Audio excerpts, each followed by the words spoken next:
from the local station. This is Weather Authority Weekday. Good morning. It's Tuesday and we're here with Weather Authority Weekday. We've got a lot to talk about, a lot happening. So today, by the way, did you know that we're going to feel like we're in the triple digits? Yeah, the heat index is way up with a high of about 95, 96 degrees out there.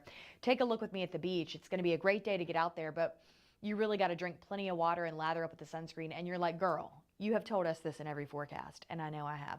But I'm going to say it repetitively because I do believe if you don't take care of yourself, things could go downhill pretty quick. It's not just today, it's really for the rest of the week, the next 7 days, if you will. So what we're looking at on the next 7 days are 96 to tie tomorrow. But I'll tell you this, we're 1 degree shy of a record temperature today. The record was 97, hit back in the 60s. I believe 1960, if I'm correct, and I think I am. So there you go. Tomorrow, 96 as well, with a 30% chance of pop-up showers and storms.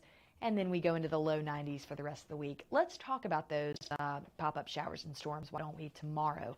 I like to get you caught up. I think it's imperative to do so early as a meteorologist. That way you can prepare now. Take a look at your screen. Tomorrow, per the National Weather Service and the Storm Prediction Center, we are at risk for isolated to severe storms. Now, that would be the afternoon and evening, and you know why? Because the high heat of the day would really be picking up by that point. These scattered afternoon and evening storms are ahead of an approaching cold front, okay? So you see the light green and the dark green? Well, the light green is non-severe risk. The dark green is a marginal risk of severity. That is a level 1, you can see that there on the side of your screen, risk of severity. So what that means is that the severe storm potential for the afternoon and evening could produce damaging wind gusts anywhere from about 30 to 60 miles an hour. Frequent lightning strikes, good amount of lightning, and those 40 to 60 mile an hour winds are no joke. So bring anything that could blow away inside. And of course, locally heavy downpours, a lot of rain. We've got a lot of much needed rain recently, but we're going to get some more with these storms potentially tomorrow. And those frequent lightning strikes and thunder booms are gonna, impact you. So download our app and you can track the weather right along with us. You can look at radar, any alerts, watches, warnings will come right to your phone. We'll be tracking it all as meteorologists on News4Jax on air and of course online and of course on this show. So we've got you covered here. But one thing I want to make a mention of is these storms like this, in heat like this, can become pretty strong. So it's certainly worth, making a mention early, and I'm glad we did. Moving on, we've got severe weather across the country coming in overnight. I want to show you some video we've got because this weather is going to be something to really write home about. We've got another round of tornadoes that we know that has struck the U.S. after 4 days of tornadoes and thunderstorms and heavy rain, killed more than 24 people. A sad situation. This is new video of the damage in Arkansas overnight. And at least 4 tornadoes were confirmed in Oklahoma and Nebraska yesterday evening. Thousands lost power in several states and homes were absolutely destroyed. The National Weather Service says the region can expect even more dangerous weather in the coming days. The worst hit is Kentucky, where residents around the city of London were trying to clean up after 3 days after a storm arrived overnight. We want to show you new drone video from the city of Plenva, Kansas, and this is some drone video there. Just absolute devastation for some. And overall, not a good situation. This is how severe this weather can get, and it's just a shame. There's no way as humans to prevent any of this. It's all Mother Nature. It's all the weather patterns. And when you see this, you just know the destruction. It's going to be hard to rebuild, and you hate to see it because things like this, they just break your heart. People work their whole lives to build these homes, to move into these homes, to raise their children.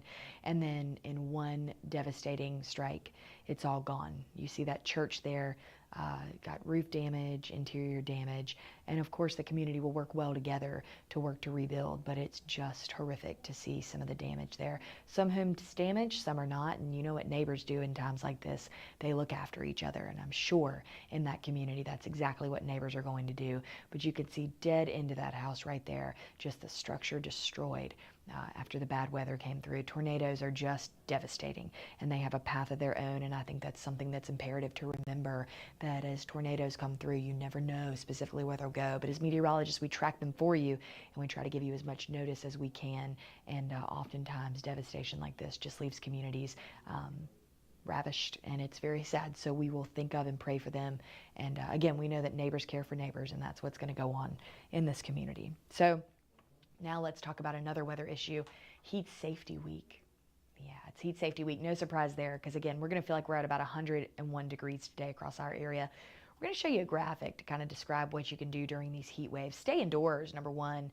Number two, I had a couple friends over last night. Somebody put my air on 60 degrees. Okay, so that wasn't cool. I'm calling it out. But, I mean, it felt better this morning for me to sleep in that than to go outside like it feels outside right now. Stay indoors and air conditioning whenever possible. If your home doesn't have AC, check with your area, see if they have a cooling center.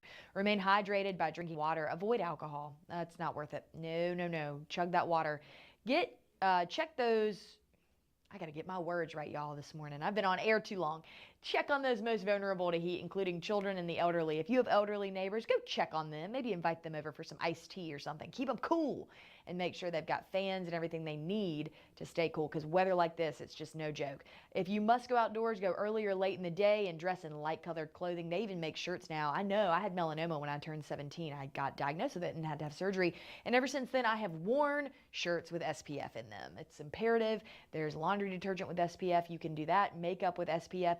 It is crucial. So just know that staying indoors is your best bet. But if you do have to go outside, again, you got to garden. You got to keep the plants alive. Well, you got to stay alive too. So keep yourself safe. And again, the clothing choices are crucial. That's going to be the thing we need to watch. And so here's the deal. Yeah, you want to avoid alcohol at all costs. I bought a Life bottle. It holds about a gallon of water. It's phenomenal.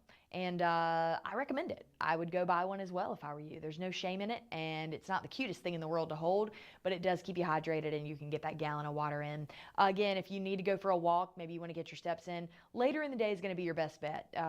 Today's one of those dry, sunny days where it's going to get a little more stormy and rainy tomorrow. So take advantage of that, because the next 7 days, they're just going to be an absolute, hot mess, if you will. I mean, they're going to be fine, but after tomorrow's storms, you still want to make sure you're staying safe. We're going to be back with more after the break. Hey, question for you. Yeah, you. Who doesn't love a manatee? I do. Welcome back to Weather Authority Weekday. We're talking about manatees and National Boating Safety Week. Look, manatees matter. They are one of my favorite animals. They are sea cows, and they're beautiful. Look at that. Look at it. Just floating around, just hanging out. It's so big, you know. They're so cute. Sometimes I get algae on them. Oh, doing a little twirl. Yeah, just chilling in the pond. Not the pond, the ocean, the rivers.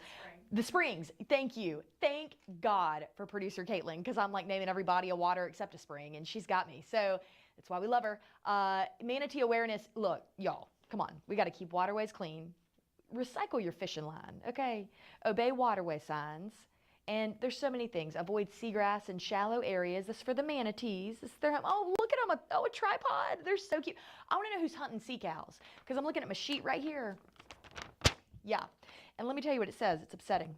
Manatees are obviously a threatened species because of pollution, climate change, and hunting. Who's hunting that beautiful beast? Who? That's what I want to know.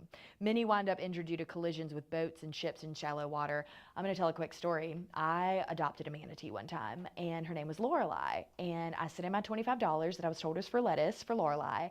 And the next year, they sent me a letter that Lorelei had been hit by a boat and perished. And then I adopted the manatee named Dot. We got to watch out for these manatees. It's a serious thing. They are big, they're sweet, they're cute, and we're hitting them with boats. A lot of them have propeller injuries. I went to a manatee rescue last year too, because Lorelei dying really hit me hard. So I was like, I need to go to the rescue facility, and I went, and it was so sad what happens to these manatees. Spring is an important season for boaters to go slow, and look below for your manatees. Okay, the slow-moving mammals naturally leave their winter habitats, traveling to other parts of the state. And there's manatee protection zones. I think our Fish and Wildlife does such an amazing job with pulling people over on their boats when they get into those manatee zones. I've seen it happen with my own eyes. I've been on the boat, and it should happen. Okay, you got to watch out for those manatee zones. It's not cool.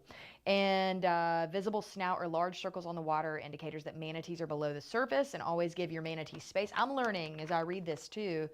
And while manatees are friendly in Florida, guess what, friends? It's illegal to harass or disturb them. Now, a friend of mine was on a paddleboard one time, and one came right up from under her and knocked her off. So it kind of disturbed her. It was kind of funny. But we can't disturb them. So manatees are precious. We need to really respect the manatee. Yeah. Okay. I'm pretty passionate about my animals, as we know. I love animals. So we're going to move on to another favorite animal of mine. You guys like skunks? I know I do. Never been sprayed, but saw it on my parents' rain cam once. Rain right in the garage. Wanted to chase it. Wasn't allowed. talk about that later. Let's talk about the issue at hand here. Skunks in the Sunshine State, a lesson from FWC. Okay, so 2 skunk species occur in Florida, the striped skunk and the eastern spotted skunk, and a new study revealed big change in skunk ranges over the last 20 years. FWC researchers used sightings of skunks submitted by Floridians, maybe you submitted one, and those collected by scientists to estimate statewide ranges of skunk species. Whatever, look at your screen. They're so cute. They're like playing around. They're like real little kids. Oh, excuse me. Did you see that one just do a handstand? Skunk Olympics 2025. I think so. Look, watch. Yeah. Talent. Look at that tail. That beautiful raven beauty. I love it. We got to really watch out for the skunks too, for a couple reasons. One, they'll spray you, but 2, they're just so cute. Watch them play. All these videos were taken out of Florida. I'm a big fan. Oh, they're buddies. They're so cute. If you get sprayed by a skunk, you can take a bath in tomato soup, and it'll take that scent off, from what I'm told, what I read that in the worst case scenario handbook. Sure did. So, but take in these skunks right now because they are adorable. And between the manatees and the skunks, I have gotten my animal feel today. I'm so happy about it. And things just look great. I want to take you back to the 7-day though, because as we watch those cute skunks, let's see what the high is for today. So the record, I know it's not on here. Don't worry about it. The record's 97, set back in 1960 something. And the high today is 96. So we're 1 degree shy of the record. And while we're not breaking any records, it's hot enough. So there we are, 97 degrees. And 1960 is when it was set. So there you go. Oh, looks like Mark Collins is updating this. 99. Okay, well, I had 97 this morning. I did not look back far enough, I guess. Either way, yeah, 96 is trailing on that record today. So that's what we got right now. And we look forward to seeing you tomorrow on Weather Authority Weekday. See why every day more people are choosing News 4 Jax, Northeast Florida and South Georgia's #1 source for local news.